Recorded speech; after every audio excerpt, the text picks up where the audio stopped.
On termine le Mishkan, on termine sur Chumash Shemot, Parashat Pekudei, par un compliment un petit peu étonnant, un compliment à Moshe Rabbeinu, et les Pekudei à Mishkan, Mishkan et doute. On va faire les comptes de tout l'argent qui est rentré, tout l'argent qui est sorti pour la construction du Mishkan. Asher Pukad Api Moshe, qui avait été ordonné par l'ordre de Moshe, et on arrive à faire toute la comptabilité de chaque chose, combien, où est passé chaque objet, combien ça coûtait, et on est arrivé à la conclusion, Bechol Beti Nehemanu, Moshe Rabbeinu n'a rien pris dans sa poche. On pourrait quand même imaginer, espérer qu'il peut avoir un plus grand compliment que ça, quoi. Moshe Rabbeinu, c'est pas un voleur. C'est là le sikoum que le Midrash nous dit. Et les Pekudei à Mishkan, Moshe Rabbeinu a rendu des comptes. Et Kadosh Baruch Hu lui a dit, c'est très bien, Bechol Beti Nehemanu, tu es Neheman, on peut te faire confiance. L'argent qui est arrivé chez toi n'est pas resté dans ta poche, il est arrivé à destination. On peut se demander quel est exactement le compliment qu'il y a dedans. Le Midrash dit le contraire de Moshe, c'est Korach. Korach, il n'a rien pris à personne. Il voulait prendre, oui, Kashtem Gam Keuna. Il était Lévi, et il voulait prendre la Keuna. Ça s'appelle une ambition en Rouchaniout. Il n'a pas voulu prendre dans sa poche, il voulait devenir encore plus grand. Il voulait devenir encore plus grand et encore plus proche d'Akadosh Baruch Hu. Il avait une ambition de Kedusha. Tzadik Katamar Ifrach, on dit sauf et votre Korach. Au moment où Mashiach viendra, on reprendra toutes les ambitions de Korach et on en fera quelque chose de positif. Mais pour le moment, c'est pas bien. Hatz la Hashir, et au lieu de, comme Moshe Rabbeinu d'être Neeman, il n'était pas Neeman, il cherchait à s'enrichir par tous les moyens. Qu'est-ce que ça veut dire ce Midrash? Qu'est-ce qu'il y a ici? C'est un enseignement très important dans la vie de la Rouchaniout. Il y a des gens en Rouchaniout qui se disent il faut que j'arrive le plus loin possible. C'est très bien. Il faut y arriver. On ne va pas rester en route, on ne va pas rester se suffire de peu, on va grandir, il n'y a pas de limite. Nahon. Mais de l'autre côté, il ne faut pas, comme on dit, jouer des coudes, pousser des autres, prendre pas place. Moshe Rabbeinu était Neeman. Il n'a pas pris ce qui ne lui revient pas. Moshe Rabbeinu, Kadosh Baruch Hu lui a dit après la faute du veau d'or, on va détruire tout l'âme Israël. Emchenu, il efface. Le Goy Gadol. Je vais recommencer le Ham Israël avec Moshe Rabbeinu. Ce sera toi le père du Ham Israël. Et Moshe Rabbeinu tout de suite répond non. Abraham, Yitzhak et Yaakov. Le clan Israël, ça ne peut pas se construire sur un homme, une chaise à 3 pieds, ne va pas tenir, une chaise avec un homme ne tiendra pas. Je ne demande pas plus que ce que j'ai, ma part. Ma part, c'est gérer le Ham Israël. Mais ce n'est pas d'être le père du Ham Israël. Je ne peux pas. Je ne veux pas prendre plus que ce qui me revient. Ce qui me revient, c'est gérer le Ham Israël, lui apprendre Moshe qui est Torah Missina, il me sera allé au choix, ça c'est ma place. Et la grandeur de Moshe Rabbeinu, c'est qu'Akadosh Baruch Hu lui a proposé beaucoup plus, et il a dit non, je ne veux pas plus. C'est pas juste, je ne dois pas prendre ce qui ne me revient pas. Ça, cette place, c'est la place d'Abraham, Isaac et Yaakov, d'être le père du Ham Israël. Quand je dis la Hamida, ok Abraham, ok Isaac, ok Yaakov, je me réfère à Moshe Rabbeinu. Quand j'ai étudié la Torah, oui, Zirut Torah, Moshe a dit la Torah, que Moshe nous a enseigné, Bimsirut Nefesh, mais la même chose, le Mishkan. Moshe Rabbeinu a dit, je ne veux surtout pas que le Mishkan soit marqué à mon nom. J'ai fait, j'ai reçu, j'ai transmis. Le Mishkan, ce n'est pas le Mishkan de Moshe. Regardez comment c'est marqué dans la Gemara, dans la Sechet Shabbat, au moment du matin de Torah, à Pei Tête.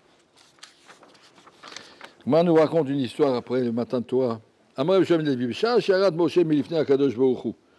Ba Satan vama lefonav ribono shel olam Torah echani. La Torah est sortie du ciel. Le Satan dit à Akadosh Baruch Hu, où est la Torah maintenant? Elle n'est plus dans le ciel, je la cherche partout.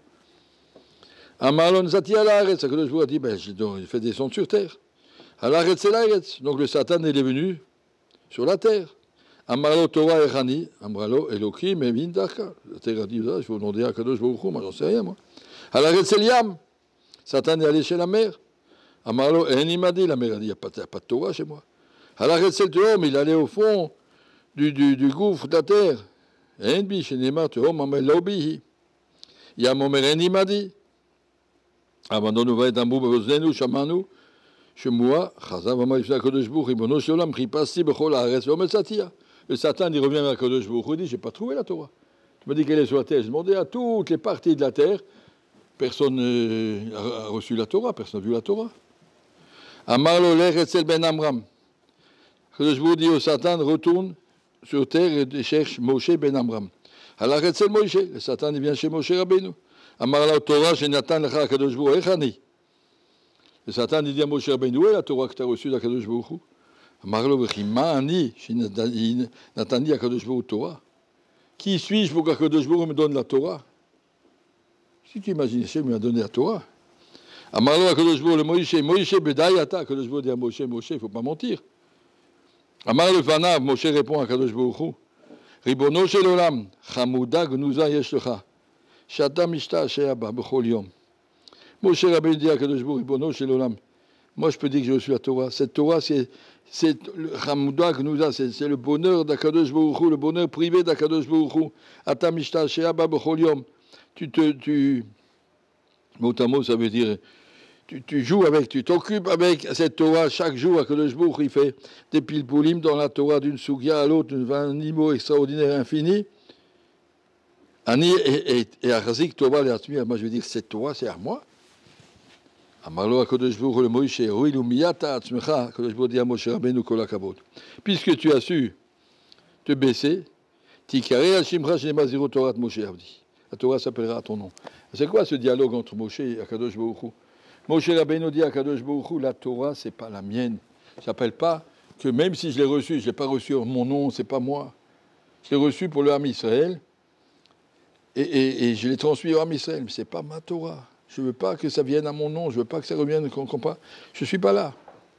Moshe Rabbeinu n'a pas cherché à agrandir son nom à travers toutes les matanot que Kadosh Baruch Hu lui donné, il a voulu rester le Moshe qu'Hachem lui a créé. Hachem a créé Moshe Rabbeinu pour recevoir, vivre avec lui, apprendre la Torah pendant 120 jours dans l'Ar Sinaï, et réenseigner la Torah au Ham Israël, et gérer le Ham Israël, l'amener jusqu'en Eretz Israël. Tout ça, c'est le travail de Moshe Rabbeinu.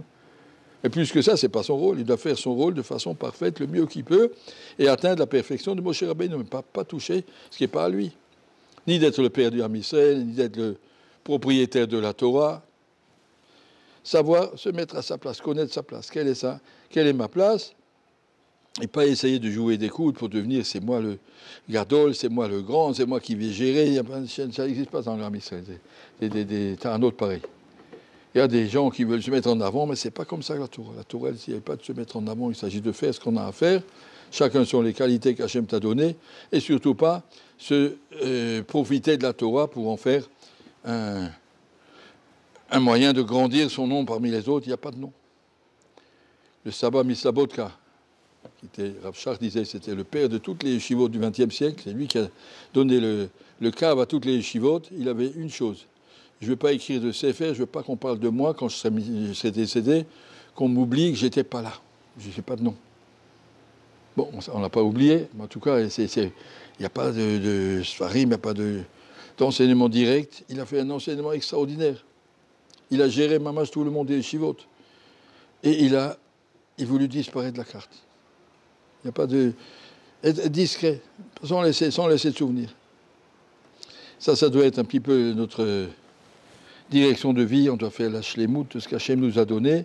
Mais essaye pas de grandir ton nom dans ta Torah, c'est pas un moyen. Il y a des gens qui, quand ils sont morts, ils veulent avoir un aéroport. Alors non, il s'appelle Kennedy, Ben Gurion, je sais pas, Charles de Gaulle. Et au moins qu'il y ait un souvenir de moi, qu'on se rappelle de moi. Ça, c'est chez les hommes politiques. Tout ce que je fais, c'est que pour que je rentre dans l'histoire, on parlera de moi, comme on parlera de Napoléon. Mais nous, on n'est pas comme ça. On ne veut pas qu'on parle de moi. Je veux réussir ce qu'Hachem m'a envoyé. Je ne prends pas ce qui n'est pas à moi.